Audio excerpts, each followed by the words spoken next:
Canaã, uma terra rica e fértil, tornou-se o cenário onde as sementes da história de Israel foram plantadas. Abraão, um pastor nômade, foi chamado por Deus para deixar a sua terra natal e ir para Canaã. A promessa divina de fazer dele uma grande nação e dar-lhe a terra prometida se tornou a base para a jornada do povo de Israel. Abraão e sua esposa Sara, inicialmente sem filhos, receberam uma promessa extraordinária.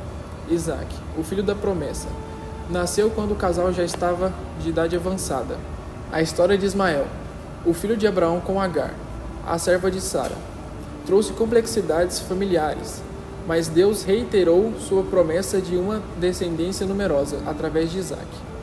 No Egito, a família de Jacó cresceu e se multiplicou, mas a escravidão se tornou sua realidade.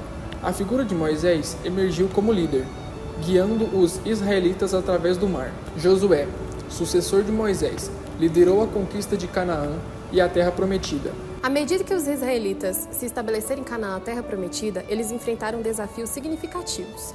As 12 tribos formaram uma confederação, mas logo surgiu uma necessidade de governança centralizada. Isso levou à instituição de juízes, líderes carismáticos e espirituais que emergiam em momentos de crise. O desejo do povo por um rei visível levou à unificação sobre o reinado de Saul, o primeiro rei de Israel.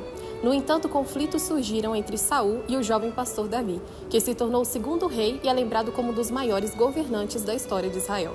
Sob o reinado de Salomão, filho de Davi, Israel experimentou um período de esplendor e prosperidade.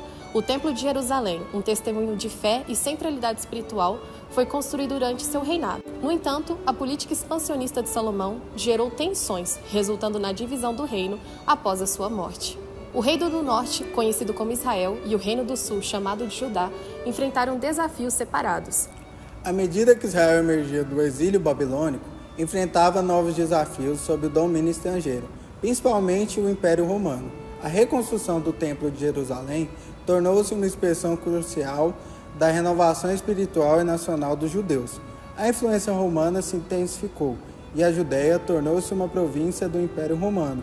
Herodes o Grande, um rei clientelar apoiado pelos romanos. Esse período também foi marcado por figuras históricas notáveis, como João Batista, um pregador que preparou o caminho para o ministério de Jesus Cristo. O próprio Jesus desafiou das autoridades religiosas e romanas. A tensão entre judeus e o domínio romano atingiu seu auge no século I depois de Cristo, culminando na Grande Revolta Judaica, que resultou na construção do Segundo Templo em 70 depois de Cristo.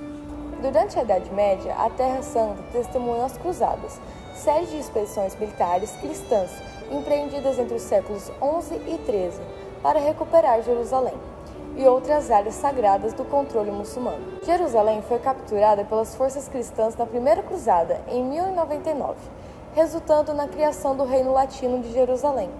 No entanto, a cidade mudou de mãos várias vezes durante os séculos seguintes, com uma série de estados cristãos e muçulmanos competindo pelo controle.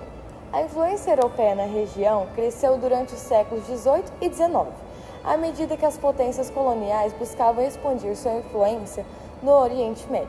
O surgimento do sionismo, um movimento que buscava o estabelecimento de um Estado judeu na Palestina, ganhou força no final do século XIX. A Declaração de Balfour, em 1917, emitida pelo governo britânico, expressou apoio à criação de um lar nacional para o povo judeu. O mandato britânico sobre a Palestina, formalizado pela Liga das Nações, a ONU, em 1922, criou condições complexas na região. À medida que os judeus começaram a migrar para a Palestina, as tensões entre a comunidade judaica e a população árabe local aumentaram. Durante as décadas de 1920 e 1930, houve conflitos internos na região, como a Revolta Árabe, em 1936 a 1939, contra a presença judaica e a britânica na própria Palestina. O Holocausto, durante a Segunda Guerra Mundial, trouxe uma urgência ainda maior para a questão do estabelecimento de um Estado judeu. Após a Segunda Guerra Mundial, o aumento para a imigração judaica para a Palestina e a crescente tensão levaram ao conflito entre as comunidades judaicas e árabes.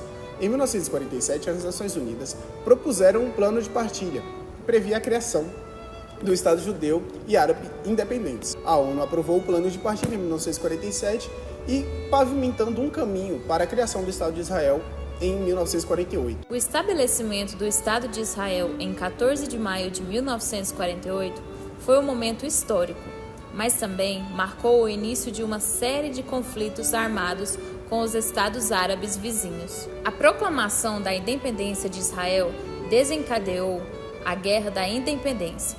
O exército israelense, a Haganá, composta em grande parte por voluntários judeus e membros das organizações paramilitares judaicas, enfrentou as forças de 5 estados árabes: Egito, Síria, Transjordânia, mais tarde chamada Jordânia, Líbano e Iraque.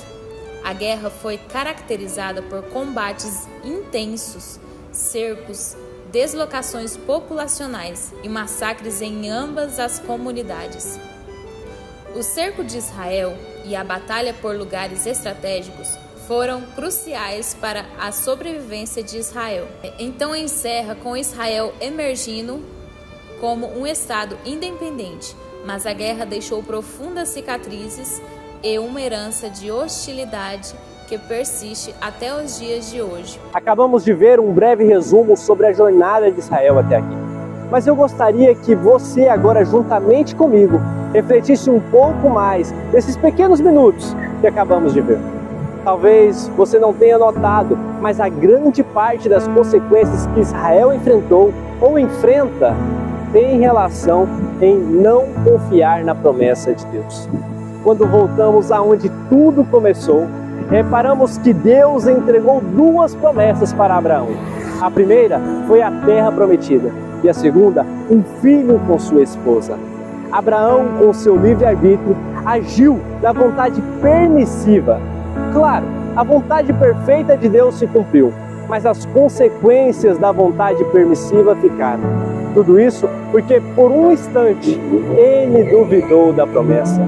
E hoje nós estamos fazendo as mesmas coisas, cometendo os mesmos erros. Deus tem agido em nossas vidas e tem nos colocado em um ambiente seguro. Ele sempre tem cumprido com suas promessas, mas muitas vezes você ainda tem dúvidas. E em vez de simplesmente esperar o tempo de Deus, você se apressa e tenta resolver tudo do seu jeito. Eu vou além. Eu quero relembrar que não foi apenas Abraão que duvidou da promessa, mas quando Jesus, o Messias, vem para a terra, os judeus acabaram também tampando seus olhos para a promessa, simplesmente por não estar acontecendo da maneira que eles imaginavam que iria acontecer. Bom, Satanás gosta muito mesmo de plantar dúvidas, não é? E talvez hoje você se encontre no mesmo erro, vendo todos os sinais e profecias que nos foi dado, indicando a vinda de Cristo, e tem tampado os olhos porque não está acontecendo da maneira que você achou que iria acontecer. E muitas vezes agimos da mesma forma que aquele ladrão lá na cruz. E não, eu não estou falando do ladrão que foi para o paraíso.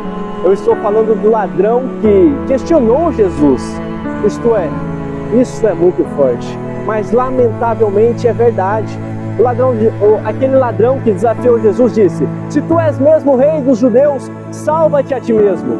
Estamos agindo da mesma forma hoje em dia. Quantas vezes nós desafiamos a Deus? Quantas vezes dizemos: Senhor, se tu és mesmo Deus, porque eu estou passando por tal necessidade? Bom, talvez vocês jovens tenham dito: Senhor, se tu és mesmo Deus, me dê um namorado, uma namorada, não sei. Bom, eu espero você, irmão, eu sei que você está esperando a resposta. Não se preocupe, não age conforme a tua vontade, haja conforme a vontade de Deus. Agora, para o resumo da história, tudo o que estamos passando é para um dia ouvirmos: